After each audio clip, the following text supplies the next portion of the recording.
Day to day news Bharat में मैं साक्षी चौहान आपका स्वागत करती हूं। Day to day news Bharat आपसे वादा करता है कि पूरी निष्पक्षता के साथ पत्रकारिता करेंगे। हमारा कोई भी पत्रकार किसी से कोई उपहार या विज्ञापन स्वीकार नहीं करेगा और ना ही किसी को ब्लैकमेल करेगा। हम समाज के दबे कुचले लोगों की आवाज बनेंगे। हम चैनल पर कोई ऐसी खबर नहीं दिखाएंगे जो लोगों को भ्रमित करने का काम करती हो। साथ ही हम लोकतंत्र के चौथे स्तंभ को मजबूत करने की कोशिश करेंगे। चलिए रुक कर लेते हैं खबर का। कांग्रेस के राष्ट्रीय प्रवक्ता कुलदीप सिंह राठौर ने केंद्र सरकार की विदेश नीति और व्यापार नीति पर बड़ा हमला बोला है। उन्होंने अमेरिका की बदलती हुई नीति, डोनाल्ड ट्रंप के हालिया बयान और भारत पर पड़े उसके असर को लेकर सरकार की चुप्पी पर सवाल उठाए हैं।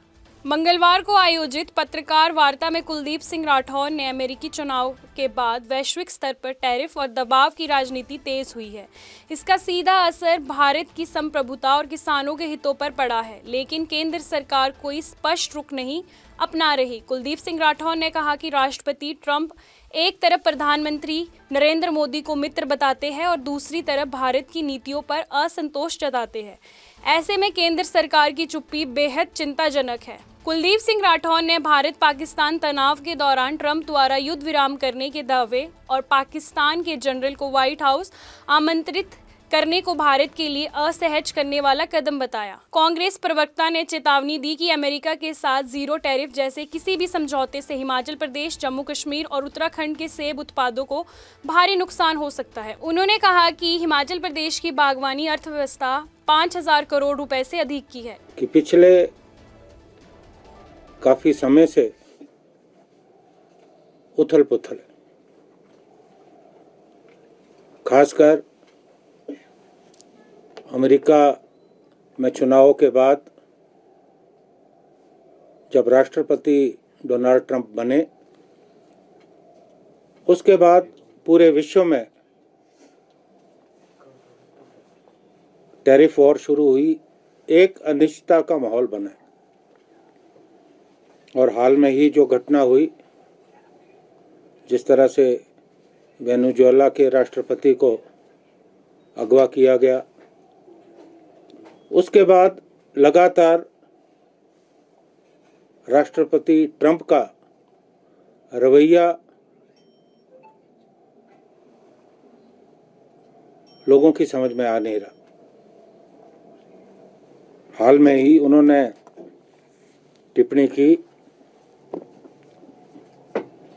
जिस टिप्पणी पे हमें आपत्ति है। उन्होंने भारत के प्रधानमंत्री मोदी साहब पे टिप्पणी की। एक तरफ तो कहा कि मोदी मेरे अच्छे दोस्त हैं, अच्छे इंसान हैं, और रूस से जो हम कच्चे तेल का निर्यात कर रहे थे, जब हमने कम किया, उस पे उन्होंने टिप्पणी की कि मोदी को यह मालूम था कि मैं खुश नहीं था और मुझे खुश करना जरूरी है। उसके बाद उन्होंने ऐसी टिप्पणी की जिसमें उनका जो रवैया था वो मित्रता वाला बिल्कुल नहीं था, क्योंकि काफी समय से उनका जो रवैया भारत के प्रति है वो मित्रता वाला नहीं रहा है। और खासकर जब भारत और पाकिस्तान के बीच में संघर्ष हुआ, उस समय भी उनका जो रवैया है वो पाकिस्तान के प्रति नरम था। और उस वक्त भी उनका यह कहना कि मैंने भारत और पाकिस्तान के बीच में युद्ध विराम कराया। हमें इस बात का अफसोस है कि हमारी सरकार की तरफ से, प्रधानमंत्री की तरफ से इस बारे में कोई टिप्पणी नहीं आई। पाकिस्तान के जनरल को व्हाइट हाउस में न्योता देना, उन्हें खाने पे आमंत्रित करना, अपने ऊपर अपने आप में एक ऐसा रवैया था जिससे भारत के लोगों को ये एहसास हुआ कि अमेरिका हमारे जो शत्रु राष्ट्र है पाकिस्तान के साथ, और अभी उन्होंने जो ये टिप्पणी की, उस टिप्पणी से पूरे देश में राष्ट्रपति ट्रंप के प्रति नाराजगी का माहौल है। और ये टिप्पणी भारत के प्रधानमंत्री पे है।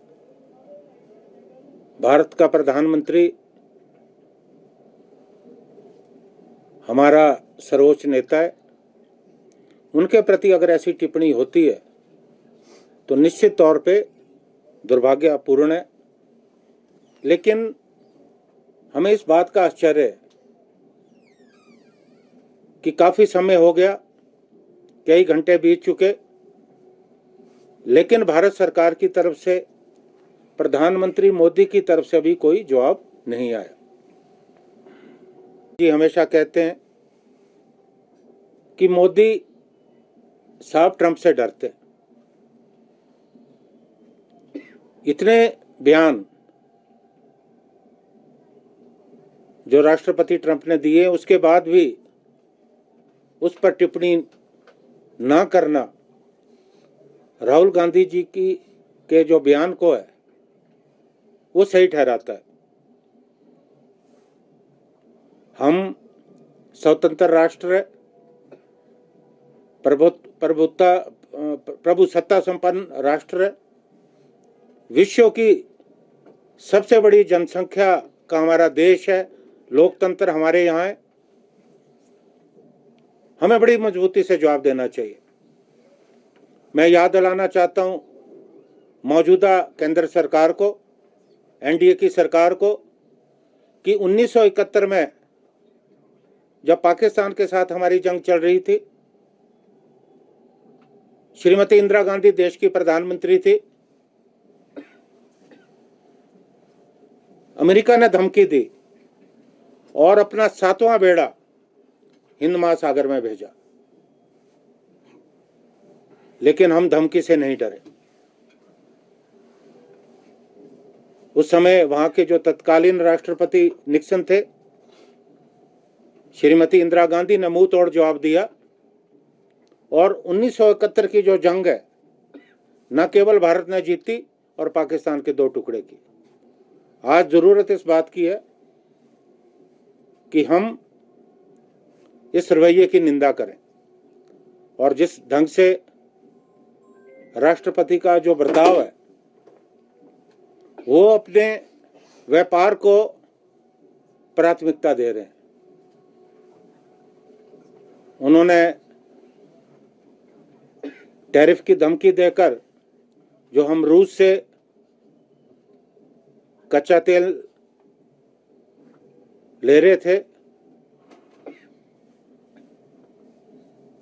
उस पर पाबंदी लगाने की कोशिश की है। और सबसे ज़्यादा चिंता का विषय हिमाचल, जम्मू कश्मीर और उत्तराखंड जो सेब बहुल राज्य हैं, खासकर हिमाचल, हमारी आर्थिकी पे जो संकट है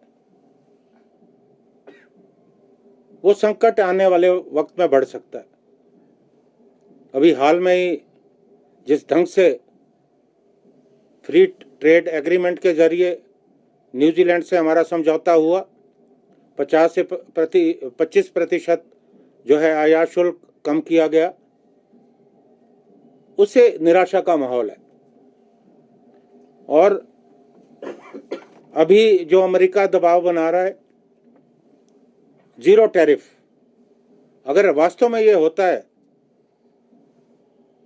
तो हमारी पूरी आर्थिकी बर्बाद होकर रह जाएगी। क्योंकि यूएसए में रेड डिलीशियस का बहुत ज़्यादा उत्पादन होता है, और हाल में ही वहाँ गाला, हनी क्रिश और फूजी जैसी नई वैरायटी आई हैं। उस कारण रेड डिलीशियस की खपत वहाँ घटी है। और अब अमेरिका वो पूरा सेब भारत में डंप करना चाहता है, तो जाहिर है कि दाम कम होंगे। जब दाम कम होंगे तो उसका सीधे तौर पे हमें नुकसान होगा।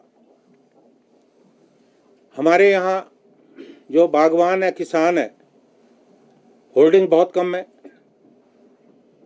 पहाड़ियों का सीना चीर कर हमने खेत बनाए, सेब उगाते हैं, जबकि अमेरिका, खासकर जो वाशिंगटन में बागवान है, उनकी होल्डिंग बहुत ज़्यादा है। हम किसी भी तरह से उनका मुकाबला नहीं कर सकते और अपने सेब को वो हिंदुस्तान में डंप करना चाहते हैं। उसके लिए वो दबाव बनाने का जो है प्रयास जो है कर रहे हैं और उनके बयानों से ये लगता है कि वो कहीं ना कहीं दबाव बनाने में सफल भी हुए। कांग्रेस ने मांग की है कि किसी भी अंतर्राष्ट्रीय समझौते से पहले किसानों और बागवानों के हितों की सुरक्षा सुनिश्चित की जाए और किसी भी विदेश नीति के दबाव के आगे झुकने के बजाय देश हित में ठोस फैसले लिए जाए। शिमला से अनीश चौहान की रिपोर्ट। आज के लिए बस इतना ही। देश दुनिया की तमाम खबरों के लिए day to day news Bharat को देखते रहे। साथ ही हमारे चैनल को लाइक, शेयर और सब्सक्राइब करना ना भूलें। नमस्कार।